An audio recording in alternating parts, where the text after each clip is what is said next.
কবরের প্রথম ঘন্টা, কবরের প্রথম ঘন্টাতেই তুমি বুঝবা আখিরাত কত কঠিন। রাসূলুল্লাহ সাল্লাল্লাহু আলাইহি ওয়াসাল্লাম বলেন, কবরে যেই নাফরমান প্রশ্নের জবাব দিতে পারবে না, তিনটি প্রশ্নের, তো আল্লাহ তাআলা বলবেন কাযাবা আবদি, ফেরেশতা আমার এই নাফরমান বান্দা মিথ্যা বলেছে। ফাআফরিশুহু মিনান নার ওয়ালবাসুহু মিনান নার, আমার নাফরমান বান্দার কবরে জাহান্নামের বিছানা বিছায় দাও, ওরে জাহান্নামের পোশাক দিয়ে আবৃত করে দাও। ওয়াফতাহু লাহু বাবান ইলান নার, জাহান্নাম বরাবর তার কবর থেকে দরজা খুলে দাও,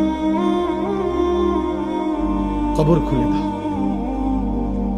ওফো, আল্লাহর নবী সাল্লাল্লাহু আলাইহি ওয়াসাল্লাম বলেন, তখন কবর তারে, ফেরেশতা যখন তাকে রাইখা যাবে, কবর তারে ডান দিকের মাটি বাম দিকে একটা চাপ দিবে, বাম দিকের মাটি ডান দিকে চাপ দিবে।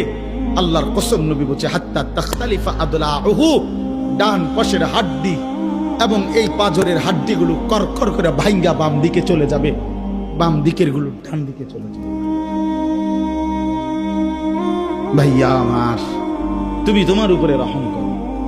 বাপ আমার, আপনাদেরকে বলি, হারামের টাকা উপার্জন কইরা, সুদের টাকা, কিস্তির টাকা, ঘুষের টাকা, ওজনে কম দেওয়া টাকা, হারাম ব্যবসার টাকা, বাটপারি সিটারির টাকা দিয়া বংশ, ফ্যামিলি, স্ত্রী, সন্তানের জন্য রাইখা যাইয়েন না।